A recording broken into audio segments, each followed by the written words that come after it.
All right, I'm just going to say it. You are not busy. You're avoiding the one thing that would actually change everything in your business. And I know that stings a little, but stay with me because if this is you, this episode is about to hit way too close to home. Yeah. Yeah. Yes. Yo, it's Alyece, say it right, no cap. ADHD CEO, yeah, we run this track. Systems that slap, brains built different. We make sales in our sleep, yeah, the hustle's efficient. This ain't fluff, nah, this is strategy raw for the ADHD. Minds breaking every law. Hit subscribe, don't miss a single show. We're running on dopamine, let's go. Let's go. Let's go.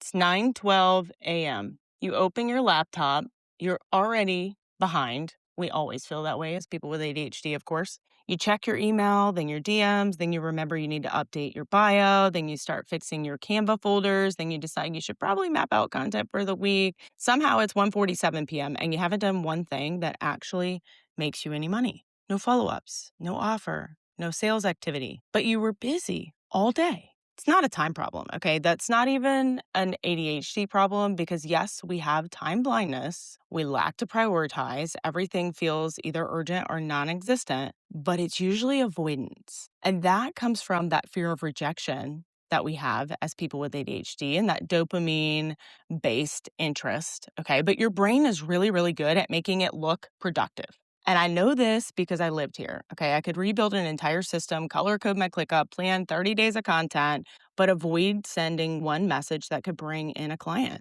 Because that one thing, that's where that risk is. That's where that rejection is. That's where the what if they say no lives. Your brain is wired to keep you safe. Okay, not successful, safe. So it will push you towards everything you need to do, every task that feels controllable. It feels easy to finish. It feels low risk. It feels immediately rewarding. It will push you there, okay? But it will pull you away from sales and visibility and comfortable conversations, anything that could lead to judgment. So what do? You build a business that looks busy, but doesn't actually move anywhere. That's why you're constantly restarting and rebuilding and constantly rebranding. And the truth that most people won't tell you, all right, or the business advice you've gotten or the business coaches you've hired is you don't need more motivation. You don't need another planner. You don't need a color-coded system. You need to tell the truth about what you're avoiding. You are avoiding posting the offer because you don't want to feel ignored. You're avoiding following up because you don't want to feel pushy or rejected. You're avoiding going live because you are scared no one will show up. You're avoiding pitching because you don't feel ready enough. So instead, you tweak your website, you batch content, you reorganize your Google Drive, you stay busy. And then at the end of the day, you're exhausted and frustrated because you know you worked all day, but nothing moved. No sales, no traction, no growth. And that problem isn't that you are lazy, okay? The problem is that you've built a workflow that leads you and lets you avoid the very things that would change your life. This is where I'm different, okay? I don't teach you how to stay busy. I teach you how to build a business that forces the right action. So one thing I actually cover in Flow First Thinking, my new book, is the task avoidance spiral. And it's that feeling where you have a task you need to do. It's important, maybe it even feels urgent. But every time you think about starting it, you feel heavy, right? You check email instead, you scroll Instagram, you reorganize your desk, and then suddenly you need to research the best water filter. I don't know, something you just randomly thought of, right? And you do literally anything except the one thing you need to do. And that's not procrastination, it's emotional avoidance. And it destroys your energy. And our energy regulates our emotions as people with ADHD. Our brains have a harder time separating emotional state from cognitive function. And so when we're anxious, our prefrontal our prefrontal cortex literally goes offline. Okay, we're not being dramatic. Our brain chemistry actually changes. And so that is why task avoidance feels so paralyzing. It's not laziness, it's neurological shutdown, right? So you associate a task with a negative emotion, fear. What if I mess this up? Shame. I should have done this weeks ago. Overwhelm. This is too complicated. Anxiety. I don't know how to start. Dread. This is going to be terrible, right? And so your brain tries to protect you. If we don't do the task, we don't feel the bad feeling. So avoidance is temporary relief, and relief is a dopamine hit. And dopamine reinforces the avoidance, and the cycle continues. Another thing I really talk about inside flow first thinking is your patterns. You have to understand your energy levels and your patterns looking at your own data, right? Are there specific times when your energy is consistently high? Are there times when you're consistently crashing? Do weekends differ from weekdays? Do Mondays feel different from Fridays?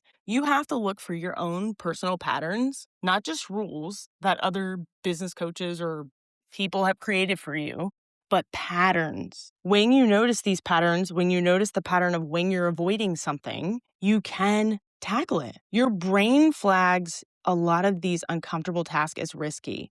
It's too big, it's too unclear, it's too exposed. So you pivot. And so in the moment, you feel productive just enough to justify not doing the thing. Okay, that is the spiral. You're not stuck, you're circling. And when you start to see these patterns, you can build systems that interrupt it. It's not about forcing focus, it's about removing friction. If you always avoid follow-ups, the answer isn't be more disciplined. It's building a system that does the follow-up for you. It's already decided, already written, already triggered. And so this is something I work on a lot with my students, and it's a really hard conversation I recently had with one about pivoting. Okay, I have pivoted multiple times in my business. Several times have been because it was a gut-led decision. I'm a very gut-led person, but several times have been because I just got bored with what I was doing, or I was fearful of rejection. And so I convinced myself that something else was better. But I really focus on teaching you how to build in a way that is comfortable to you. And that is what you have to figure out. Okay. ADHD people are 5 times more likely, I think was the most recent statistic I read, to be an entrepreneur. You're built for this, but you're maybe not built to do it in a way that everyone else does. So even on your worst brain fog day, even when you don't feel like it, even when your brain wants to run, the system still moves you forward if you build it in a way that works for you.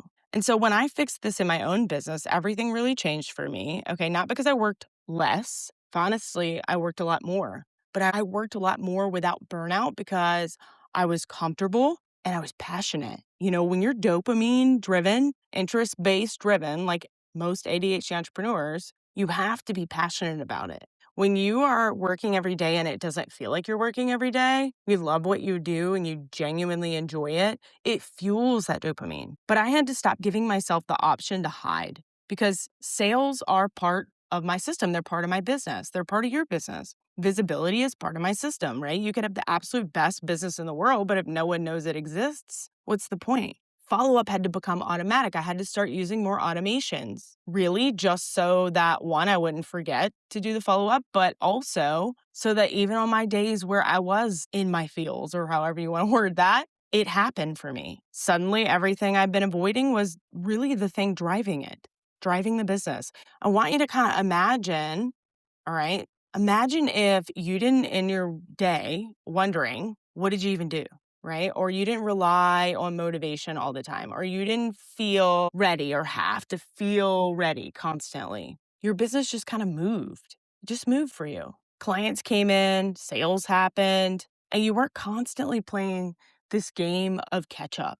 Because the truth is, look, I tell my husband this all the time, but if there wasn't chaos, I would create it. I would create it. I would. I thrive in chaos. Most of us do. And I'm always saying out loud, like, oh, I'm just so behind. I just can't, there's not enough hours in the day. But in actuality, you're always probably going to feel behind. It's just how our brain operates. But the worst part about that isn't that we are behind or that we're always forgetting. It is the feeling that we give ourselves that we're always behind, or that feeling of not being enough. And so if you're sitting there thinking, okay, but this is literally me, good. That means you're aware of it. And awareness is where the shift will happen.